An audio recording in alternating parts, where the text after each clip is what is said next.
Wow. Great. Yes.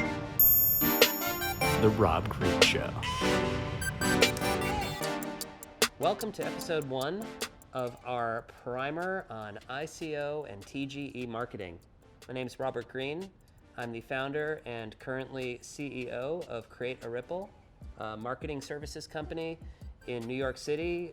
We've been focused for the past year on working with ICO clients across a broad spectrum of the kind of startups that they are.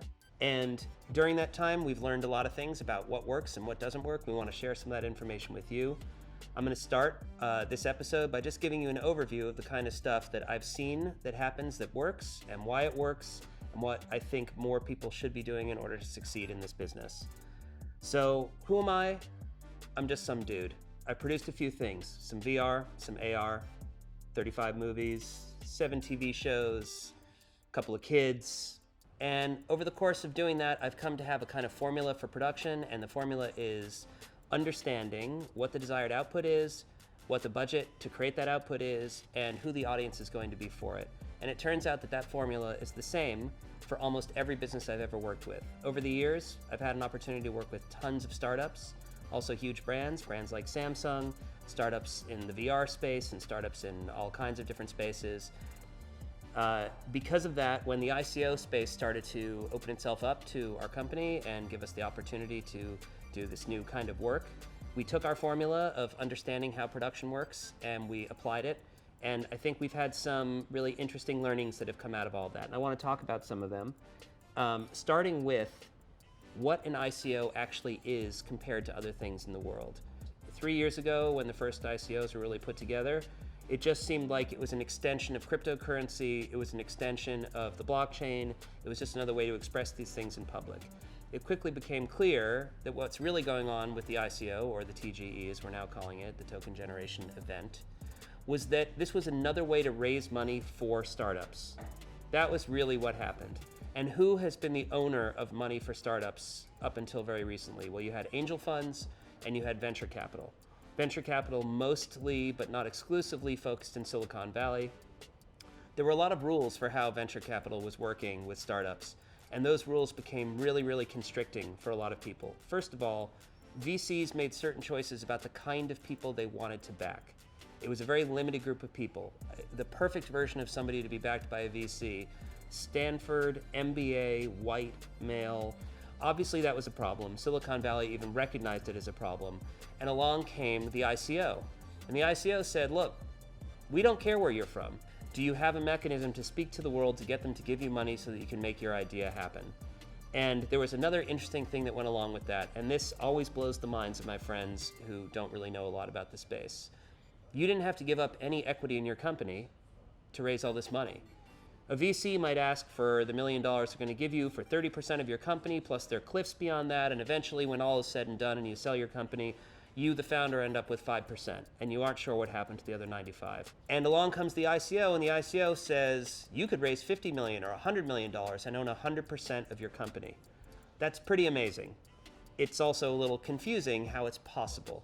And the answer to how it's possible, obviously, is the token, and creating a unique token that will have some sort of utility, one hopes, in a system that you're creating for your ICO. So that's the baseline for this. But here's an interesting thing where it diverges from venture in a big, big way.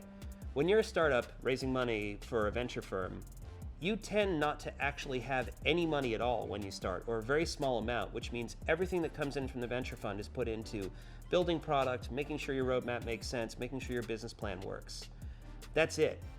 But now we come to the ICO space, where in fact, the money that you're going to get is going to come in right away, and you can spend it building your product. You can spend it marketing your product. Even if your product doesn't exist yet, you can do those things. And it turns out that actually, fundamentally, you have to do those things. You have to market your product. You have to talk to the world about what you're actually going to do in a way that you're literally talking to the entire world. Because of that, and because you need to talk to the entire world, you need to use the mechanisms that make sense, and those are the tools of marketing. And that's where we come in. That's what we do. We market. Like I said, we market for big and we market for small. And when it comes to the ICOs, what we've learned is there are key core components that you need to nail in order to actually get that money from the world. So what I'd like to do now is I'm going to go through some of the things you need to know and how you need to do them in order to succeed. Branding.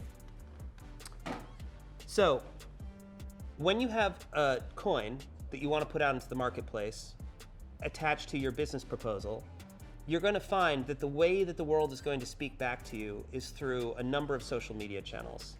There's going to be your owned and operated website, and it's very important to have an excellent site. And you'll see that there's a kind of language that's already developed around what a good site should look like. There should be a call to action on that site that might be a whitelist, or it might be some other way to get people excited about what you're doing. It might be signing up for an airdrop or a bounty. Those are the things that are going to get people interested in your product in the first place.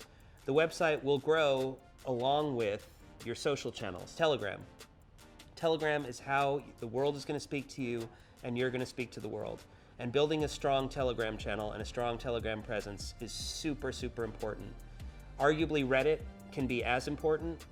Having a strong LinkedIn presence can be important. There's Kakao Talk in Korea. There's WeChat in China. There are a myriad of others. Medium is really important. Twitter, Facebook, and Google have also been important. There's a lot of stuff going on with the rules with those sites about what can and can't be said about cryptocurrencies.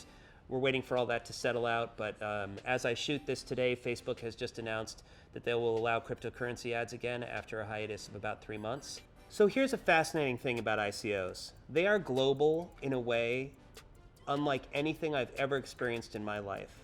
You are literally speaking to the entire world. And if you don't understand that, and don't understand that the language that you speak has to be universal, then you're going to be in a lot of trouble. And when I say language, I don't necessarily mean Korean or English or Spanish. What I'm saying is social media is the language that everyone speaks, and you better figure out how to speak it. A lot of this will come out if you travel around the world, doing what's called a road show, going to the conferences, and there are about 20 conferences a week as far as I can tell in the space. So you'll literally learn that there are people all over the world who are interested in this and who might write you a check. Who might participate in your token generation event, which is the official approved language of all lawyers. Those people want to understand that you get their culture on some level. If you want to figure out a way to actually do what this concept does, which is allow you to meet people everywhere in the world and allow them to participate in your startup, then you have to understand that you have to be culturally sensitive and you have to be thoughtful about the way you speak to people all over the world. Next up, beyond the fact that it's global as a platform for you to speak socially and global for you to travel, it's also a global success story if you make it work. You will get money from participants from every corner of the world if you do this right. That'll happen through your crowd sale. That'll happen through the private pre-sales. That'll happen through syndicates that you'll meet around the world. People around the world are wanting to be a part of something that is beyond their local borders. Now, we talk about the social media sites that a marketing company can help you control, and I've listed them already, but just a quick review. We're talking again about Reddit, Bitcoin Talk, which is a very important channel as well. GitHub can be an important channel if you're doing something that involves programming and code. Medium, Twitter, Facebook, Google, and of course the ubiquitous Telegram. All of those are really important.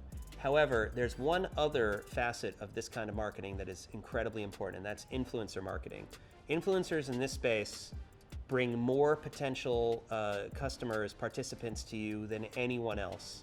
And getting the time of day from influencers can be very difficult. So if you want an influencer to talk about your fabulous token generation event that's upcoming and your sale, you probably are going to have to pay them, and you're probably going to have to pay them in coin. You'll also find that there's an expectation in this space beyond the influencers that you are involved in crypto media. And crypto media takes the forms of review sites, listing sites, and those sites, again, have an expectation that if they're going to talk about you in a way that is positive, you probably are going to have to pay them. However, at the moment, there's an expectation from the syndicates, from the people who are going to write you the checks that will turn into participation for you, that you are on those review sites, that you are on those listing sites.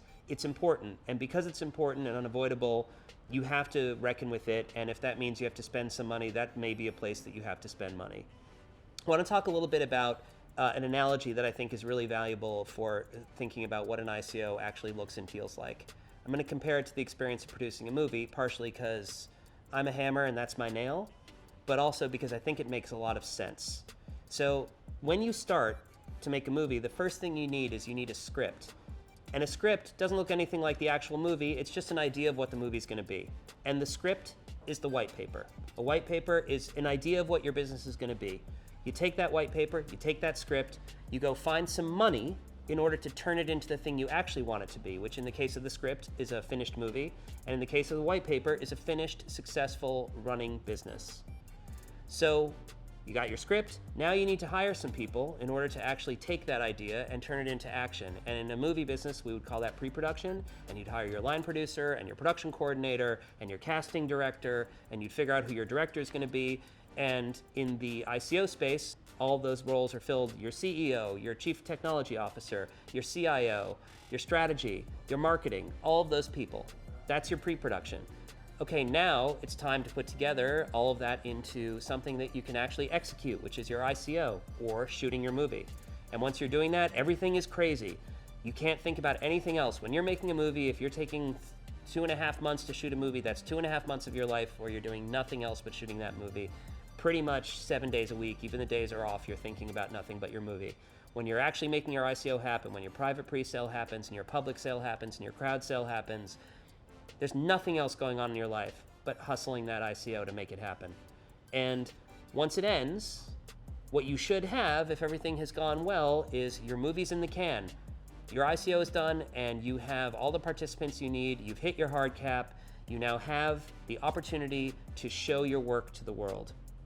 This is slightly where the analogy falls apart a little bit, because when you're done with your movie, now all you have to do is get it distributed. When you're done with your ICO, now you actually have to, whatever you promised in that white paper, you got to make it happen. You have to build your product, because if you don't build your product at that point, you kind of look like a scam.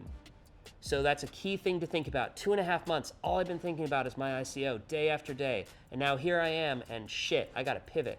It's time to forget about the ICO, and it's time to start thinking about building my product. If you made promises through your marketing to hit a roadmap, and that roadmap is we're going to do this by this date and that by that date, it's time to start hitting those dates. Thank you for watching this episode.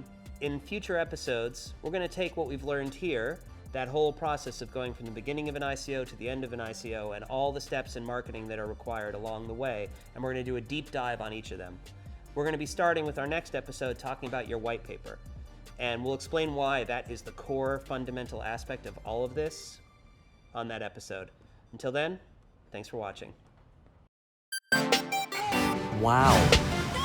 Great. Yes. The Rob Green Show.